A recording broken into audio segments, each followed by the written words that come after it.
Hello friends, welcome back to exam H hub channel.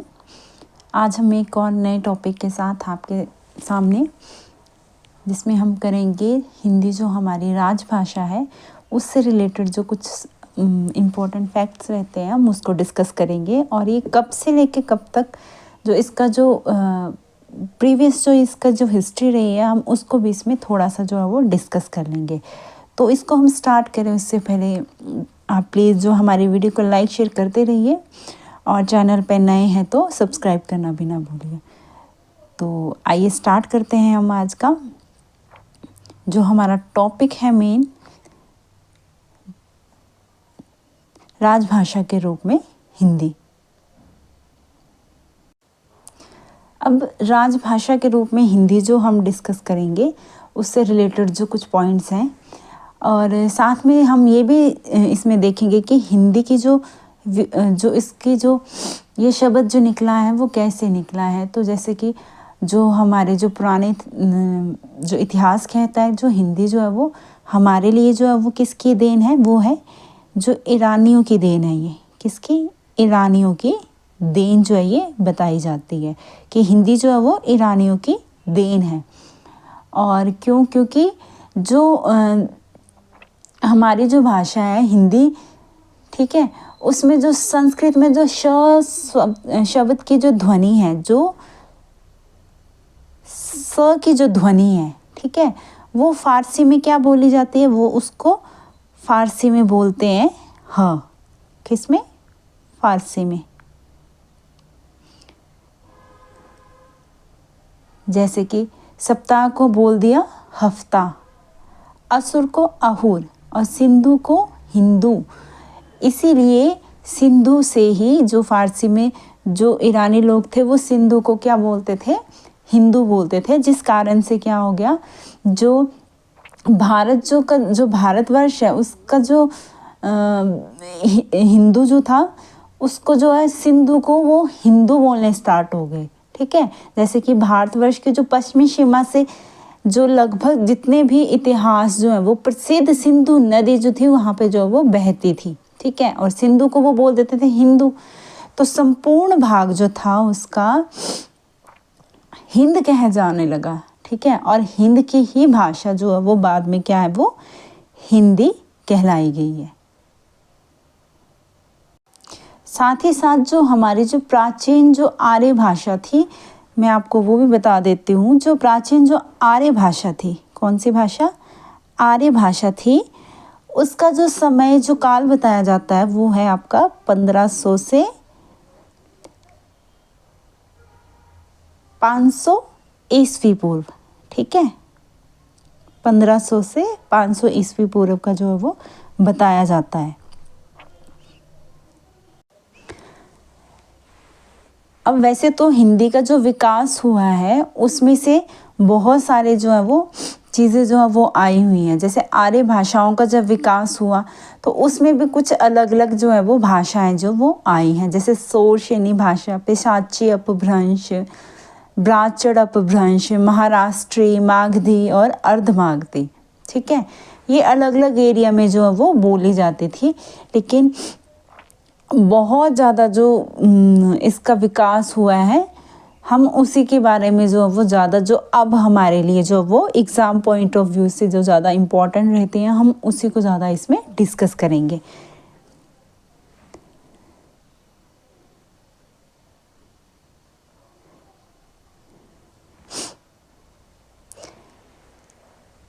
अब राजभाषा कौन सी भाषा होती है? राजभाषा जिस भाषा को शासन का काम क्या करते हैं, जहाँ पे शासन का काम जो किया जाता है, यानी कि हमारी सरकारें जो काम करती हैं वो जिस भाषा में काम करती है उसको ही क्या कहते हैं? राजभाषा कहते हैं, ठीक है। और जो अगर हम प्रीवियस जो हमारी हिस्ट्री है उसकी बात करें तो अशोक के समय जो भाषा थी तो वो कौन सी भाषा थी? वो थी पाली जो थी। उसके जो राज काम जो होते थे, राजकीय काम जो होते थे, उसके लिए वो पाली भाषा को जो वो इस्तेमाल करते थे। और मोहम्मद गोरी जो है उसके मोहम्मद गोरी भी और अकबर के समय के जो था तब जो वह हिंदी राजभाषा थी। लेकिन जो अकबर के जो मंत्री थे टोडरमल, जब वो कुछ समय के बाद उन्होंने क्या किया, टोडरमल ने क्या किया, अकबर के जो मंत्री थे इन्होंने क्या किया, हिंदी के स्थान पे फारसी को राजभाषा बना दिया था। साथ ही जो लॉर्ड मैकाले हैं उन्होंने क्या किया, अंग्रेजी को राजभाषा बनाने के ऊपर जो वो ज़्यादा जो है वो उन्होंने ध्यान दिया, क्योंकि वो जब लॉर्ड मैकाले ने जब आए थे तो उन्होंने इंग्लिश को जो है ना बहुत इम्पोर्टेंस दी थी।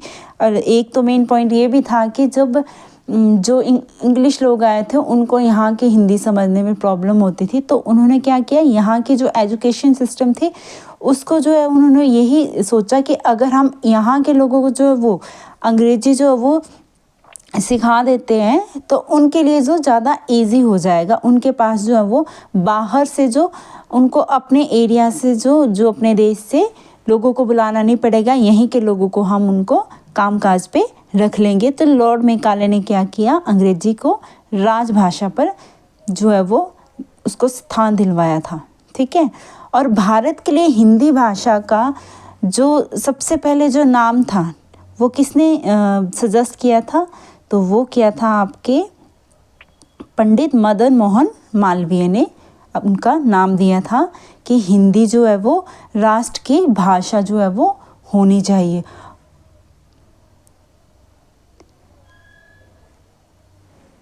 और भारत में जो है भारतीय संविधान में हिंदी को राजभाषा बनाने का जो एजेंडा, जो प्रस्ताव जो पारित किया गया था वो किसके द्वारा किया गया था, वो किया गया था गोपाल स्वामी अयंगर के द्वारा जो है वो संविधान सभा में जो है वो प्रस्तुत किया गया था। और 14 सितंबर 1949 को भारतीय संविधान जो है वो हिंदी को क्या करता है, वो मान्यता प्रदान कर देता है कि हिंदी ही अब क्या होगी, राजभाषा के रूप में जानी जाएगी। यानी कि जो भी काम जो है वो गवर्नमेंट के जो भी काम होते हैं वो अब हिंदी से किए जाएंगे। ठीक है,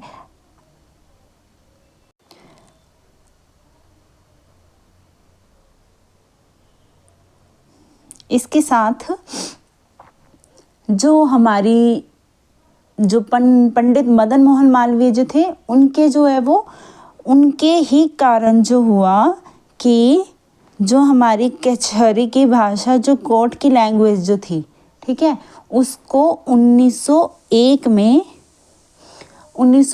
में संयुक्त जो प्रांत की जो कचहरी की भाषा थी उसके रूप में भी हिंदी को उर्दू के समान ही अधिकार मिला।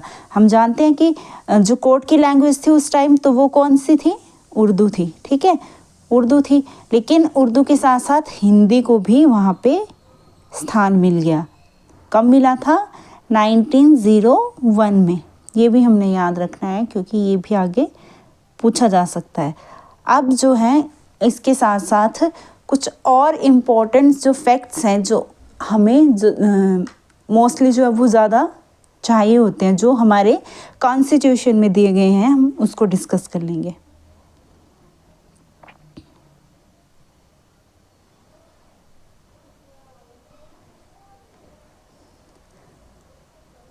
अब जो है वो संविधान के अनुच्छेद 343 के अनुसार संघ की जो राजभाषा, ठीक है, जो संघ की जो राजभाषा हिंदी और लिपि देवनागरी होगी। क्या हो गया इसमें, आर्टिकल 343 में ये बोल दिया गया कि जो संघ की जो राजभाषा है वो हिंदी होगी और उसकी लिपि जो है वो देवनागरी होगी। संविधान के अनुच्छेद 344 के में राजभाषा संबंधी आयोग और संसद की समिति का उल्लेख किया गया है। यानी कि इस आर्टिकल में ये बताया गया है जो संसद की जो समिति होगी उसके बारे में, और जो राजभाषा संबंधी जो भी आयोग बनाए गए हैं, जितने भी कमीशंस बनाए गए हैं, उसकी सारी जानकारी हमें किस में मिलेगी, वो मिलेगी हमें 344 में।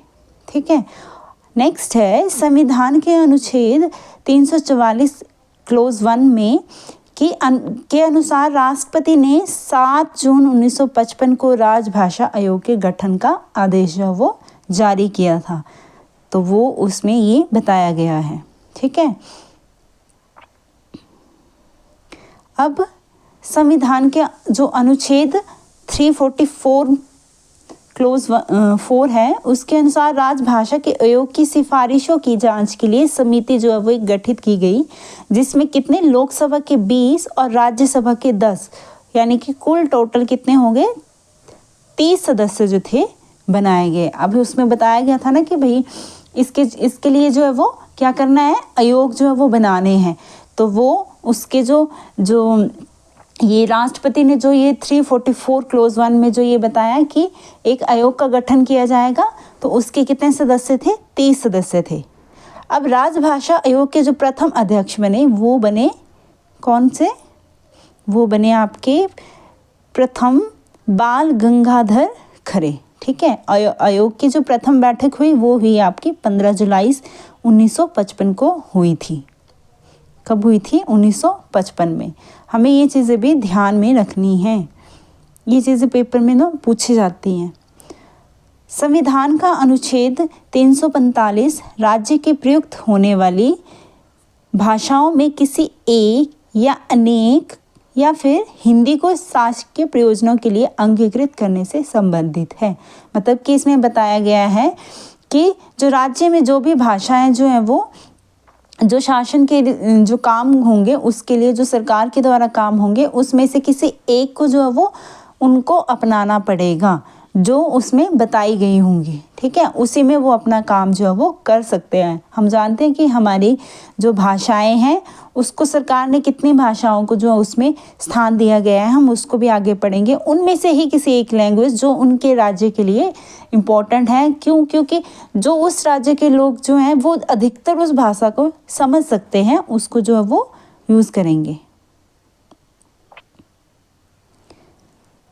अब आर्टिकल 346 के अनुसार एक राज्य तथा दूसरे राज्य के मध्य तथा राज्य व संघ के मध्य संचार की जो भाषा होगी उस समय संघ की राजभाषा होगी। मतलब कि जो दो स्टेट जब आपस में जो वो इंटरेक्शन करेंगी तो वो किस भाषा में करेंगी। अब पंजाब वाले जो हैं अगर हिमाचल के साथ भाषा जो वो इंटरेक्शन करेंगे, जो डॉक्यूमेंट हार्ड कॉपी से होता है, जैसे कोई लेटर भेजते हैं या कुछ, वो अब पंजाब वाले जो हैं वो अपनी पंजाबी में अगर उसको भेज देते हैं तो हिमाचल में अगर पंजाबी समझ आएगी तो वो पढ़ सकते हैं, अदरवाइज नहीं पढ़ सकते हैं। तो उन्होंने क्या बोला, जो संघ की राजभाषा होगी वो उसी में ही आपस में जो वो इंटरेक्शन जो वो कर सकते हैं। संघ यानी कि जो सेंटर की जो मेन भाषा होगी उसी को वो अपना सकते हैं और उसी के थ्रू वो इंटरेक्शन जो है वो कर सकते हैं। ठीक है, यानी कि दो स्टेट जो है आपस में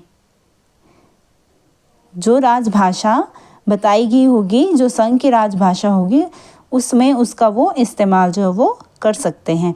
अब संविधान के अनुच्छेद 347 में किसी राज्य की जनसंख्या के किसी भाग द्वारा बोले जाने वाली भाषा के संबंध में विशेष उपबंध दिया गया है। यानी कि हमारे कुछ ऐसे भारत में जो स्टेट्स हैं उनकी जो लैंग्वेज जो है ना वो डिफरेंट सी है, वो मतलब कि दूसरे स्टेट वालों को वो समझ नहीं आएंगी। जैसे कि पूर्व के कुछ राज्य हो गए और साउथ के कुछ राज्य हो गए। और उन्होंने क्या बोला है कि किसी राज्य की जनसंख्या के किसी भाग द्वारा बोले जाने वाली भाषा के संबंध में विशेष उपबंध है। यानी कि उनकी भाषाओं को जो है वो राज्य को जो है वो जो भी विशेष जो है उनको दर्जा जो है वो उनको दिलवाना पड़ेगा, ताकि उनको जो है वो अपने राष्ट्र से जो हम अलग ना समझे, उनको भी उसी में ऐड कर सके। कहीं ऐसा ना हो कि उन लोगों की अगर भाषा नहीं समझ में आ रही है तो वो जो है वो भारत से वो कहीं अलग ही ना हो जाए, कि उनको मतलब आपस में कोलैबोरेशन ना बन पाए, तो वैसा ना हो, इसके लिए उनके लिए भी अलग से जो है वो प्रावधान जो है वो किया गया है।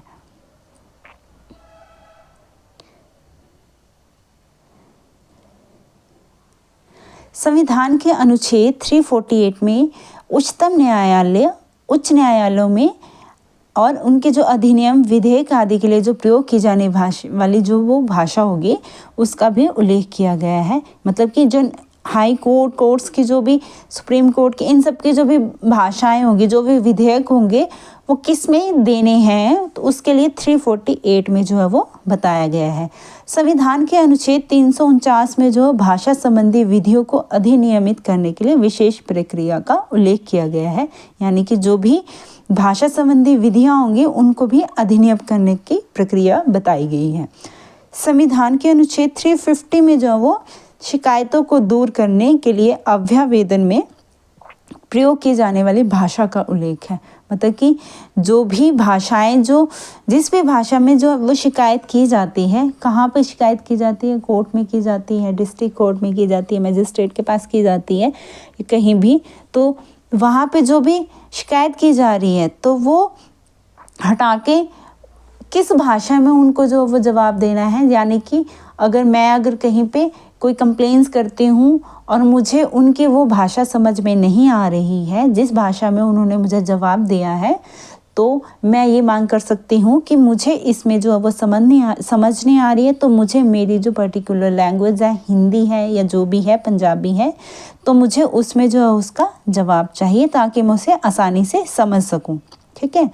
अब अनुच्छेद 350 क में प्राथमिक स्तर पर मातृभाषा में शिक्षा की सुविधा का उल्लेख, यानी कि 350 ए में ये बताया गया है, जो प्राइमरी सेक्शन में जो भी लैंग्वेज होगी वो कौन सी होगी, वो मदर टंग होगी। कौन सी? मदर टंग का इस्तेमाल किया जाएगा। कहाँ पे? प्राइमरी स्कूल में मदर टंग से बोला जाना चाहिए। ठीक है, यानी कि बच्चों को वो भाषा समझाई जानी चाहिए जिसमें बच्चा जो वो सहज होता है। और प्राइमरी स्टेज में बस बच्चे की एज उतनी नहीं होती है कि वो किसी भी लैंग्वेज को समझ सके, तो अब तो ये कंपल्सरी हो गया है कि जो लैंग्वेज जो वो प्राइमरी में मदर टंग होनी चाहिए। 3 लैंग्वेज फार्मूला जो है वो अब जो है वो नई पॉलिसी के अकॉर्डिंगली भी यूज़ किया जा रहा है।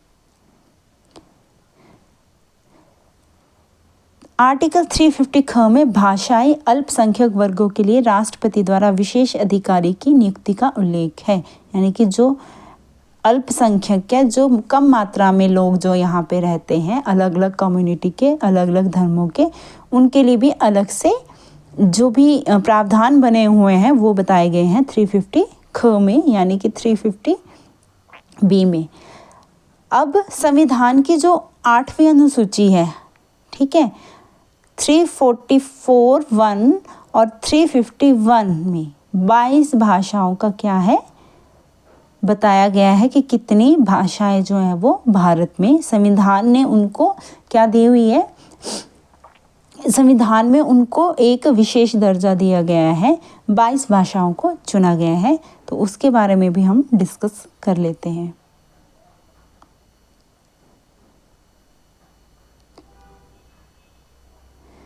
तो जो वो 22 लैंग्वेज हैं, सबसे पहले असमिया, बांग्ला, गुजराती, हिंदी, कन्नड़, कश्मीरी, मलयालम, मराठी, उड़िया, पंजाबी, संस्कृत, तमिल, तेलुगु और उर्दू।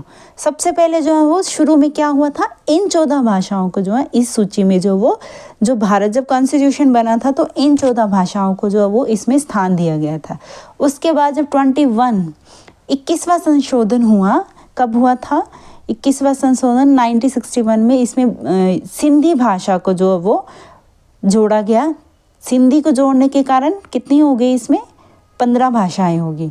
उसके बाद 71 संशोधन जब हुआ, अमेंडमेंट के दौरान जब हुआ था ये 1992 में, उसमें कोंकणी, मणिपुरी, नेपाली को शामिल किया गया, जिससे ये भाषाएं कितनी होगी, इनकी जो नंबर्स हो गए, ये हो गए 18, यानी कि 18 भाषाएं जो वो इसमें शामिल हो गई थी। ठीक है, फिर उसके बाद जब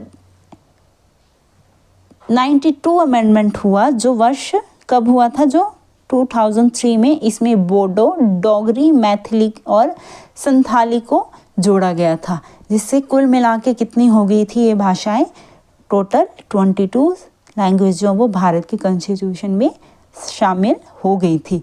और साथ में जो एक मिथ रहता है कि भाई राष्ट्रभाषा कौन सी है और राजभाषा कौन सी है, उसमें भी एक डाउट सा रहता है। अब आपको ये समझ आ गई होगी कि जो राजभाषा जो है वो कौन सी राजभाषा होगी, जिससे क्या किए जाएंगे, जो शासन के द्वारा जो है वो काम किए जा रहे हैं। ठीक है, इसमें सिर्फ हिंदी ही नहीं आती है, हिंदी के साथ साथ प्लस इंग्लिश भी इसमें ऐड है।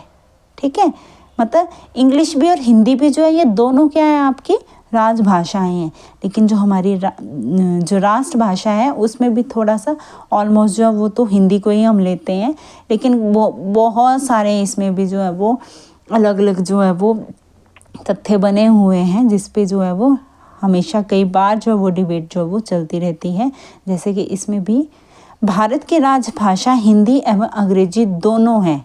ठीक है, राजभाषा जिसमें हम शासन का काम करते हैं, क्योंकि संविधान के अनुच्छेद इसमें बताया गया है, संविधान के अनुच्छेद 120 की धारा 1 भाग 17 के अनुसार अनुच्छेद 348 के उपबंधों के अधीन संसद का कार्य हिंदी व अंग्रेजी में किया जाता है। ठीक है, और संविधान में ये आश्वासन दिया गया कि वर्ष 1965 में सारा कामकाज जो होगा वो हिंदी में होगा, परंतु ऐसा नहीं हुआ, हो नहीं पाया। और 1963 और 1967 में राजभाषा अधिनियम द्वारा क्या किया गया, राजभाषा अधिनियम द्वारा हिंदी के साथ अंग्रेजी को भी हमेशा के लिए, अंग्रेजी को भी सदा के लिए, यहाँ पे वर्ड लिखा हुआ है सदा के लिए राजभाषा जो वो बना दिया गया। ठीक है, तो हिंदी के साथ साथ अंग्रेजी भी जो है वो हमारी राजभाषा बन गई, और जो हमारी राष्ट्र की भाषा है उसको, उसमें हमेशा से एक मिथ रहा है, क्योंकि हमारी जो अलग अलग स्टेट हैं तो उसमें अलग अलग भाषाएं बोली जाती हैं। अगर हम देखें तो जो साउथ का एरिया है, ठीक है, वहाँ के लोग हिंदी को बहुत कम समझते हैं, और वहाँ के लोगों की जो अपनी जो लैंग्वेज है उसको वो ज़्यादा प्रेफरेंस देते हैं, और उसके साथ साथ हिंदी जो है वहाँ पे बहुत कम समझते हैं। ठीक है, तो साथ में जो हमारी हिंदी भाषा की जो लिपि जो है वो कौन सी लिपि है, वो है हमारी देवनागरी। कौन सी लिपि है, देवनागरी। ठीक है, ये क्वेश्चन जो है वो बहुत बार जो है वो पूछा जाता है, और ये बहुत सिंपल सा क्वेश्चन होता है। ये जैसे कि टैट के एग्ज़ाम में पूछा जाता है, कई बार कुछ जो लेवल 3 के जो एग्ज़ाम होते हैं उसमें भी ये क्वेश्चन जो है वो बहुत बार जो है पूछा जाता है। और जो प्राचीन भारतीयों की लिपि है, मैं वो भी बता दूं, जो प्राचीन भारत में लिपि जो होती थी वो होती थी ब्राह्मी लिपि। ठीक है, तो जो ब्राह्मी लिपि होती थी उसका वो प्राचीन भारत में जो वो इस्तेमाल जो है वो किया जाता था। और ये थे आज के हमारे हिंदी का एक टॉपिक, छोटा सा टॉपिक था, बहुत बड़ा टॉपिक नहीं लिया था, कि राजभाषा के रूप में हिंदी का विकास कैसे हुआ, और हमारी कौन कौन सी लैंग्वेज जो है वो आर्टिकल के अंडर आती हैं, उसके बारे में हमने डिस्कस किया। इसी से रिलेटेड जो वो PYQ की सीरीज़ भी हम करेंगे बहुत जल्द, इस टॉपिक के बाद ही करेंगे हम, ताकि हमारा ये टॉपिक जो है वो कंप्लीट जो है वो पक्का हो जाए। तो आई होप आपको वीडियो अच्छी लगी हो, तो प्लीज़ लाइक शेयर कर दीजिएगा, और चैनल पे नए हैं तो सब्सक्राइब करना भी ना भूलिएगा। Thank you.